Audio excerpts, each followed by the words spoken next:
Nalin, the young Apache girl known for her silent courage and fierce independence, entered the frontier settlement, carrying a woven basket filled with herbs and beadwork, intending only to trade a few items for salt and grain. Yet the instant she stepped inside the general store, conversations dropped, boots stilled, and every gaze turned toward her with suspicion, curiosity, and attention she had expected but never welcomed. Though she kept her head high, refusing to let the weight of unfamiliar eyes bend her spine. The shopkeeper cleared his throat in a nervous attempt to greet her, but before he could gesture toward the counter, Sully, a tall, cruel-mouthed cowboy with a habit of intimidating anyone weaker than him, rose from his chair in the corner and sauntered toward her with Carter and Briggs trailing behind him like shadows unsure of their own purpose. Sully's grin widened as he circled her, mocking her silence, questioning her presence, calling her little bird, and reaching for the braid that symbolized her people. But she shifted back just enough to avoid him, her movements precise and controlled, anger simmering beneath her calm expression. Carter laughed sharply while Briggs looked uneasy, but Sully stepped closer, blocking her path to the door, leaning in with foul breath and arrogance. And though Nalin's fingers touched the hilt of the knife hidden beneath her garment, she stopped herself from drawing it, not out of fear, but because bloodshed here would create consequences for her entire tribe.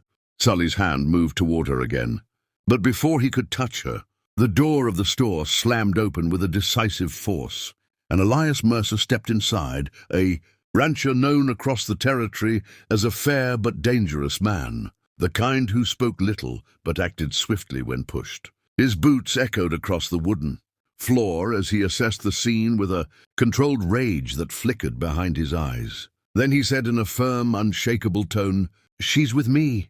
Words so simple yet so commanding that even the dust in the air seemed to pause. Sully straightened, stiffened, and scoffed, muttering that he didn't see her wearing any brand, but Elias moved closer, not threateningly, just firmly enough that his presence alone pushed Sully back a step. And he warned him that if he laid a hand on her again, he would answer for it in a way he wouldn't forget. Carter's smirk dissolved, Briggs looked ready to flee, and Sully finally stepped aside. Not out of respect, but because he knew Elias fought like a man who never lost.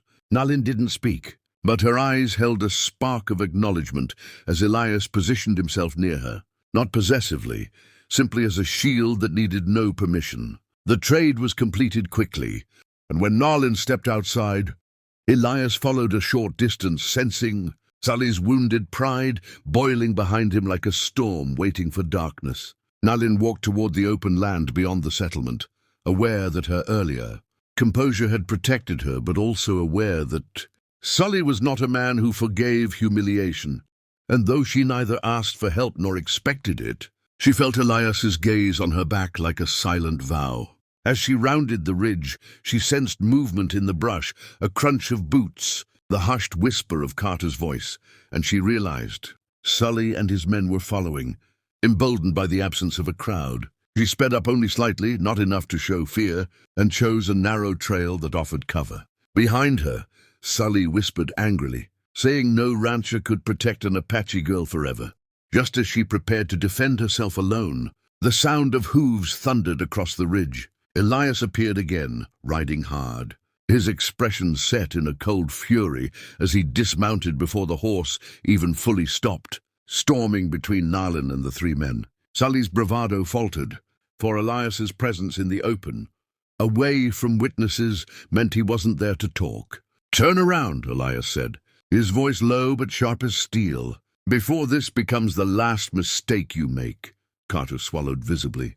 Briggs tugged Sully's sleeve, urging retreat, and eventually Sully stepped back, seething, muttering that this wasn't over. But the hatred in his eyes made it clear the conflict had only begun. When the men finally disappeared over the hill, Elias turned to Nalin and asked if she was hurt, and though she shook her head, her eyes softened briefly, acknowledging that he had risked more than he admitted. They walked together until the path forked, one direction leading to her tribe's territory, the other back toward the ranchlands, and before parting, Elias warned her to stay alert. For men like Sully acted out of spite, not courage. She nodded, understanding well that alliances on the frontier were fragile. Yet in Elias, she sensed something unfamiliar among settlers: honor. As she vanished into the trees, Elias watched long after she disappeared, aware that events today had tied their fates in a way neither had chosen, but neither would be able to break. After the heated encounter in the canyon, the land between Nalin's territory and the ranchlands grew tense with an invisible thread of danger. For although Sully had retreated under Elias's glare, the hatred burning in his eyes had not dimmed but deepened. Turning into a bitter oath, he muttered through clenched teeth as he rode away with Carter and Briggs, promising that no Apache girl and no self-righteous rancher would make a fool of him without paying for it.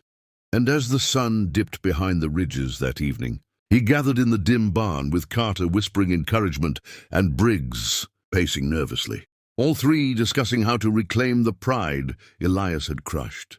Briggs warned that Elias was not a man to provoke, reminding them of the stories: how he once dragged a rustler across town by the collar, how he negotiated with tribal elders without disrespect, how he rarely raised his gun, but when he did, it ended fast and fatal.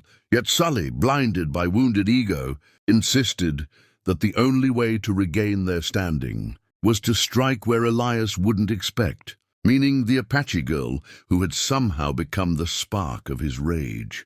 Meanwhile, Nalin returned to her camp, with her heart steady but her thoughts spinning. For though she did not fear Sully, she feared what his actions could provoke between her tribe and the settlers. She kept silent at first, not wanting to ignite unnecessary conflict. But her elder cousin Yato, sharp-eyed and wise, sensed something amiss as she tended the fire. When he questioned her, she admitted the confrontation, describing Sully's aggression and Elias's intervention. Yato listened with a contemplative frown, acknowledging that Elias had acted honorably but also warning her that such men often attracted trouble like wounded bears attracted flies. Yet Nalin pushed aside worry and focused on gathering herbs the next morning, though she carried her blade closer than usual. Elias, meanwhile, returned to his ranch that evening with a storm of thoughts weighing on him. He wasn't a man prone to meddling in others' affairs, but protecting Nalin had awakened something he hadn't felt in years, a sense of responsibility deeper than mere decency. He had seen fear in settlers' eyes whenever Apaches were mentioned, but in hers, he had seen strength, restraint, and an unwavering dignity that reminded him of the warriors he once negotiated with. As he fixed the broken fence posts on his property, his mind drifted back to the canyon, to Sully's glare, to the certainty that this wasn't finished. The next day, Elias rode toward the settlement again to gather supplies. But the atmosphere felt sharper, as if the town itself sensed a coming clash.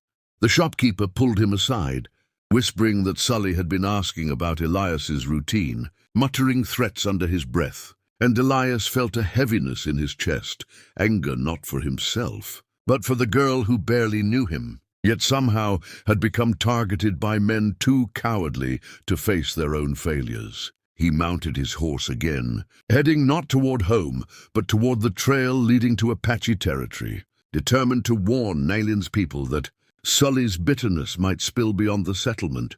But as Elias reached the rocky pass, he saw signs that made his pulse quicken: boot prints, 3 sets, fresh, leading toward the direction Nalin often traveled. He dug his heels into his horse and rode hard. At the same time, Nalin was returning from gathering roots near the river when she heard rustling behind her, not the cautious movement of wildlife, but the careless steps of men who assumed they were hunters and she the prey. She ducked behind a boulder just as Sully's voice echoed through the canyon, taunting her, calling her brave little bird, promising that Elias wouldn't be there to save her this time. She kept her breathing quiet, calculating. Carter climbed the ledge to cut off her escape. Briggs hesitated near the brush, and Sully moved straight ahead, unaware that she had circled behind them with silent precision. Like a shadow, she emerged behind Briggs, pressing her blade lightly against his ribs, not to injure, but to paralyze him with fear. She warned him softly to walk away, before the land swallowed him whole. Briggs trembled, nodding helplessly. But before he could move, Sully noticed his panic and shouted, drawing his pistol. Nalin dropped low as the bullet ricocheted off the rocks. She sprinted toward cover, but Carter lunged toward her from the side, and before he could grab her, a gunshot thundered across the canyon with the force of a lightning strike. Elias appeared on the ridge, rifle raised, his voice carrying the fury of a man who had lost patience. He ordered Carter to step back and Sully to drop his weapon. But Sully, drunk on rage, aimed at Elias instead. In a blur, Nalin tackled Carter, using his body as cover just as Sully fired. Elias returned a bullet that shattered the rock beside Sully's hand, making him drop the gun with a curse. Briggs, shaking, finally stepped away from the fight, muttering that none of this was worth dying for. Elias charged down the slope, grabbing Sully by the collar and slamming him against the canyon wall. He warned him with a voice cold enough to freeze blood that if he ever laid eyes on Nalin again, Elias would personally bury him where no one would find him. Carter scrambled away. Briggs fled entirely, and Sully, humiliated twice now, slunk off with blood on his lip and hatred burning so deep it nearly consumed him. When the threat had passed, Elias turned to Nalin, who stood with her blade still in hand, breath steady despite the adrenaline. Neither thanked the other, neither needed to, for their lives had now intertwined through danger, courage, and an unspoken trust strong enough to reshape the fragile peace between settlers and Apache. They walked together out of the canyon, aware that the real storm was still brewing, and that whatever came next would bind their fates far deeper than either had expected.